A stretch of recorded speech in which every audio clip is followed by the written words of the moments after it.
In this, our final presentation on interconnecting systems, we'll discuss how to make the interconnections in MATLAB. The first step in this is to define the transfer functions you're working with in MATLAB.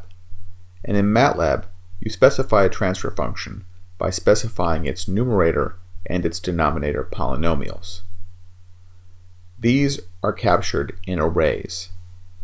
So for example, if I wanted to define a transfer function g of s equal to 2s plus 7 over s squared plus 3s plus 11, I could do that by typing at the MATLAB command prompt the following: g equals tf parentheses array 2 7 comma array 1 3 11 close parentheses.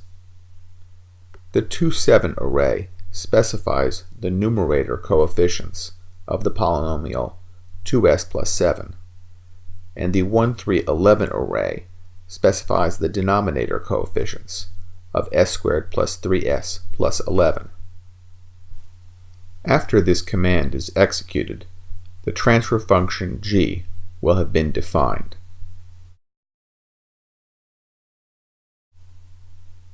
If we define two transfer functions, we then can do the interconnections with simple MATLAB commands. Here we have three MATLAB commands written at the command prompt. The first two define transfer functions. Transfer function g would be 2s plus 7 over s squared plus 3s plus 11, the same transfer function we had on the previous page. Transfer function h would be 10 over s plus 1.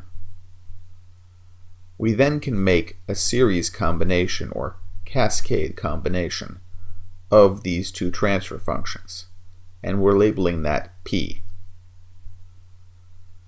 So if we type p at the command prompt after we've defined it using the series command, MATLAB will return the transfer function that is the series interconnection of g and h. If you try this in MATLAB, you'll find MATLAB returns 20s plus 70 over s cubed plus 4s squared plus 14s plus 11 as the answer. We can also use MATLAB to make the parallel interconnection between two systems. For this we use the parallel command, which we furnish with the names of the two transfer functions that we wish to put in parallel.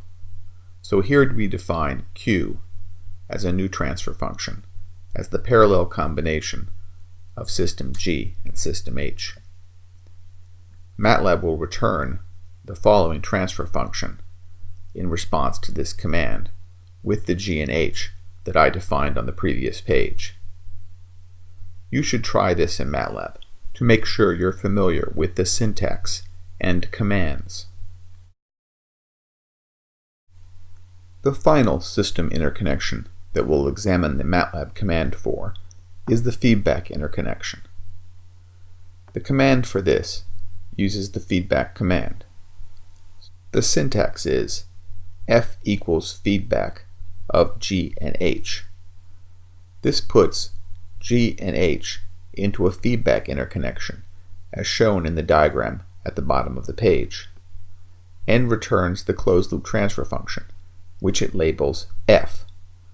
This is the transfer function with input x and output y.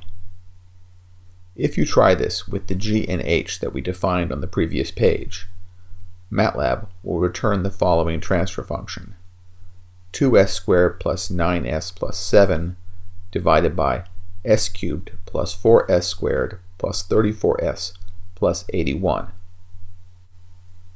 It would be a good idea for you to try this at the command prompt as an exercise. Let me finally point out that the feedback command does the negative feedback interconnection. That is the standard for this command. If you wish to have a positive feedback loop, you will need to reverse the sign of all the coefficients in the numerator of h.